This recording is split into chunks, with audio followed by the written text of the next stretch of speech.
সমবায় ব্যাংকের নির্বাচনে তৃণমূল কংগ্রেসের সন্ত্রাসের প্রতিবাদে বিজেপির ধিক্কার সভা হল মহিষাদলে। ধিক্কার সভায় এদিন উপস্থিত ছিলেন রাজ্যের বিরোধী দলনেতা শুভেন্দু অধিকারী। সভা শেষে তিনি সাংবাদিকদের মুখোমুখি হয়ে তৃণমূলের অবিচারের বিরুদ্ধে একাধিক প্রতিক্রিয়া দিয়েছেন। আমি ওনার কোনো মন্তব্য বলবো না। উনি যা সবচেয়ে বেশি সাফারার উনি, আপনি আমি নই। আমরা 5টা মিছিল করেছি, 10টা সভা করেছি, কালো ব্যাচ লাগিয়েছি, বিধানসভায় বক্তব্য রেখেছি, কিন্তু আপনি টিভিতে দেখিয়েছেন, চ্যানেলে বলেছেন, কিন্তু ফাইনালি সবচেয়ে বেশি পার্মানেন্ট সাফার করেছে তার বাবা মা।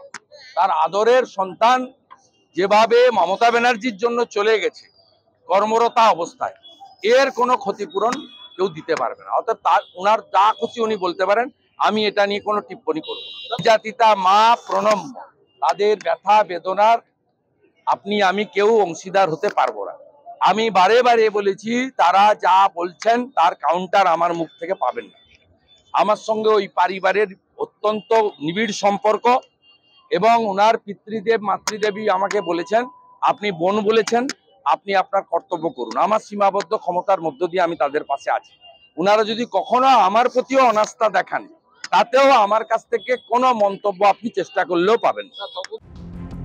মেদিনীপুর থেকে নিজস্ব প্রতিনিধির রিপোর্ট, এএনএম নিউজ। আরও খবরের আপডেট পেতে সাবস্ক্রাইব করুন আমাদের ইউটিউব চ্যানেলটি আর বেল আইকনে ক্লিক করুন নোটিফিকেশনস পেতে।